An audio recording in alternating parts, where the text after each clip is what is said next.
नमस्कार, आप देख रहे हैं भारत समाचार लाइव और मैं हूं आपके साथ वैशाली। आइए रुक करते हैं आज की खास खबर पर। मुंद्रा नगर पालिका के आगामी चुनाव के सिलसिले में वार्ड नंबर 5 के बीजेपी उम्मीदवारों हिनालबेन काष्टा, रचनाबेन जोशी, राजेश काष्टा और प्रकाश भाई ठक्कर के चुनाव कार्यालय का औपचारिक उद्घाटन भव्य तरीके से किया गया। इस अवसर पर प्रभारी अमल भाई दीदिया और मुंद्रा शहर बीजेपी अध्यक्ष अरविंद भाई पटेल सहित अन्य गणमान्य व्यक्तियों की उपस्थिति में रिबन काट कर कार्यालय का उद्घाटन किया गया। इस कार्यक्रम में धर्मेंद्र जैसर, हिरेन सावला, प्रणव जोशी, देवेंद्र भाई याकी, गौरांग त्रिवेदी, लालू परमार, भूपेन भाई मेहता, कन्हैया भाई गढ़वी, हरिभाई कोहिल और मनोज भाई कोटक सहित बड़ी संख्या में बीजेपी नेता और कार्यकर्ता उपस्थित थे। इमरान अवडिया, मुंद्रा, कच्छ। બેન તમારા ઉપર પણ અઢી વર્ષની એક જવાબદારી સોંપવામાં ફરી પાછું આપને ચાન્સ મળ્યું છે, ભાજપે વિશ્વાસ મૂક્યું છે, શું કહેશો 8 નંબર વોર્ડમાં? સર્વપ્રથમ તો આપના માધ્યમ દ્વારા ભારતીય જનતા પાર્ટીના શીર્ષ નેતૃત્વનો આભાર માનું છું કે ફરી એકવાર લોકોની વચ્ચે લોકોની સેવા કરવાનો અમને લોકોને મોકો મળ્યો છે। અને જ્યારે ગત 5 વર્ષની જ્યારે વાત કરીએ ત્યારે નવી નગરપાલિકા હોવા છતાં પણ અને જે કહીએ કે ગ્રામ પંચાયતમાં જ્યારે કેવું હોય કે મિનિમમ ફંડ હોય એમાંથી પણ લોકોના કામ થયા હતા અને ત્યારબાદ નગરપાલિકા ડાયવર્ટ થઈને આવી અને નગરપાલિકા આવ્યા બાદ આદરણીય ધારાસભ્યશ્રી, આદરણીય અમારા સાંસદશ્રી, જિલ્લા પ્રમુખશ્રી બધાના શીર્ષ નેતૃત્વના અહીંયા જે ધ્યાન આપી અને ખાસ કરીને નવી નગરપાલિકા હોવા છતાં પણ ખૂબ જ વિકાસના કામો થયા છે। હમણાં જ આપણે પ્રભારીશ્રીના પણ મુખ્ય જે સાંભળ્યું કે 146 કરોડનું કામ 1 થી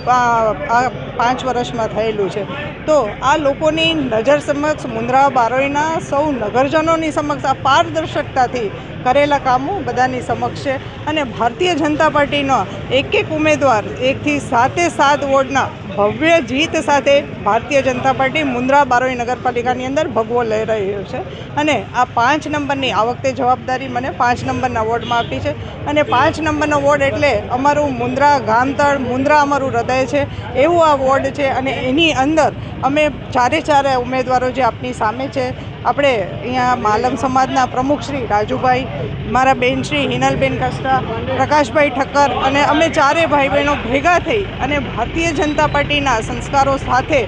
આપની સમક્ષ એક જ વાત કરીએ છીએ કે ઉમેદવારો ચારે માત્ર જવાબદારીના ભાગરૂપે છે, પરંતુ 1 થી 7 વોર્ડની અંદર કમળ જ ઉમેદવાર છે અને ભારતીય જનતા પાર્ટી આવી રહી છે અને ખૂબ જ ઉત્સાહ સાથે મુંદ્રા બારોઈ નગરપાલિકા ભારતીય જનતા પાર્ટીની નગરપાલિકા બની રહી છે અને ફરી એકવાર કહેતા આનંદ થાય છે કે મુંદ્રા બારોઈ નગરપાલિકામાં ભગવો લઈ રહેવાનો છે। ખાસ કરીને અઢી વર્ષની જવાબદારી તમને સોંપવામાં ઘણા બધા વિકાસના કામો થયા છે, તેમ છતાં પણ લોકોની માંગ છે, હંસ ટાવર છે, શાકભાજી માર્કેટ છે, ટ્રાફિક સમસ્યા છે। જી જરૂર, આપના પણ પ્રશ્નો એકદમ યોગ્ય છે કારણ કે જે 5 વર્ષનો સમય હોય એમાં કેવું હોય કે અઢી વર્ષના સમયગાળામાં લોકો ભારતીય જનતા પાર્ટીના નેતૃત્વ રીતે રહી અને પ્રમુખો હોય કે એની આખી ટીમ કામ કરતા હોય ત્યારે આવનારા દિવસો જ્યારે આ 5 વર્ષમાં 146 કરોડનું જો મુંદ્રા બારોઈ નગરપાલિકાએ કામ કરેલું હોય તો આપ જાણી શકો છો પારદર્શકતાથી આપની સામે વિષય છે કે આવનાર હજી 5 વર્ષની અંદર દરેક ઉમેદવારો સારામાં સારું કામ કરશે। એ પછી હંસ ટાવર હોય, શાક માર્કેટ હોય કે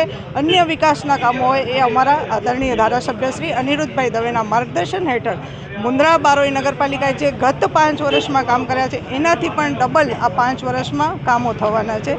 આ ભારતીય જનતા પાર્ટીનું ડગલું ચડી ગઈ છે નગરપાલિકા અને હવે વિકાસના કામો ધીમે ધીમે આપની સમક્ષ છે અને એના જ બળ ઉપર, એના જ આ બધાના પ્રેમ ભાવ ઉપર જ મુંદ્રા બારોઈ નગરપાલિકા ભારતીય જનતા પાર્ટીની બની રહી છે। 5 નંબર ભાજપનો ગઢ માનવામાં આવે છે, વિકાસ ક્યારે અટકતો નથી,